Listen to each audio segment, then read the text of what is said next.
All right, so this is kind of some background. This is sort of, we need to know this so that we're prepared to handle logarithms. In the grand scheme of things, you know,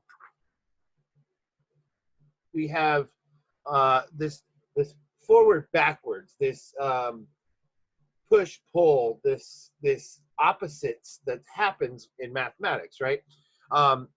When you learn to add, and then the opposite of addition then would be subtraction, right? Subtraction, and then you learn how to multiply, and the opposite of multiplication, we know is division, and then after we learn all this, you know, this is what you do in all through sixth grade, and there's a good portion of you that are like, I wish it was just those four things, and for the most part, you know, working at Casey's is fine. You can do really well with just knowing those things.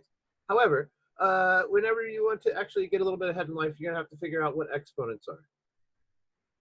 And once you know what exponents are, then we have what are called roots, right? But it's not always so simple. This is okay. This is okay when it's nice. When it's nice. And what I mean by that is, like if we know the square root of 64 is 8. Yeah, that's nice. What's the square root of 65? I don't know. There's no telling. Right? We know that like 3 to the third power is 27. That's nice. That's really, really nice. So one thing that we need to know is that when we have exponents, the true yin and yang for exponents are called logarithms. This, logarithms, is the undoing of an exponent. These are our friends when it comes to, what happens when it's not nice. So these are what happens when it's not nice. All right, so this, I just want you to know, this is where we're headed into this realm of logarithms. And I just want you to have like a little bit of understanding, like, oh, when am I ever going to, you need to know that whenever you have a variable in the exponent, you better be thinking in terms of logarithms, right? What happens if I had something like, well, we know, 8 squared is 64, right? So if I said 8 to the x power equals 64, well, then that must mean that x equals 2. Great. But what happens if I had 8 to the x equals, I don't know, 65? Shoot.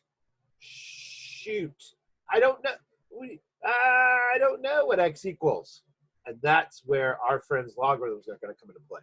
So before we even get to logarithms, before we even get to that, we have to really refresh ourselves with the properties of exponents, okay? So the properties of exponents, there are 6 basic properties of exponents. I want you to write these down and have them with you as we go through and deal with logarithms, okay? These are kind of going to be an underlining theme of what happens 2, 3, 4 videos from now. I'm gonna go, oh yeah, remember the property of exponents? We're gonna use that right here. So the first property of exponents, it's that if I have x to the n times x to the m, then I add my exponents, right? So x to the third times x to the fifth is x to the 3 plus 5 is 8, right? And the next one that we have is if I have x to the n over x to the m. Now, mind you, the bases are the same, and that's really crucial for all of these, is that here I have x to the n minus m. All right, if I multiply my bases, I'm adding my exponents. If I'm dividing my bases, I subtract my exponents. All right, so the third one that we're going to get, it's a corollary of this. What happens if I had like a 2 and a 5? Right, 2 and a 5. Well, x to the 2 minus 5 would be x to the negative third power. Well, how do I handle x to the negative third power, it would just be 1 over x to the third power. All right, so x to the negative n is 1 over x to the n. The fourth property that we have, what happens here? If I had x to the third divided by x to the third, x to the 3 minus 3 would be x to the 0. But remember, x to the third divided by x to the third, anything divided by itself is 1. All right. The fifth one that we want to take a look at, a little bit different here. What happens if I have x to the n power and I take all of that and raise it to the m power, and I have x to the n times m?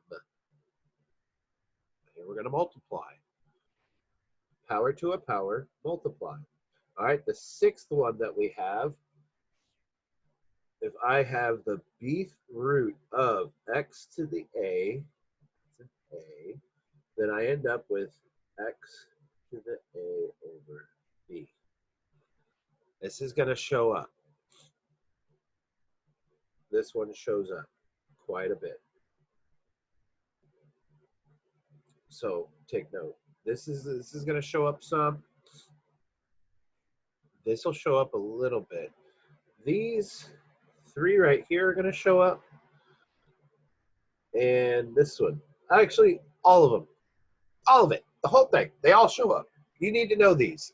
So make sure you know these 6 basic properties of exponents.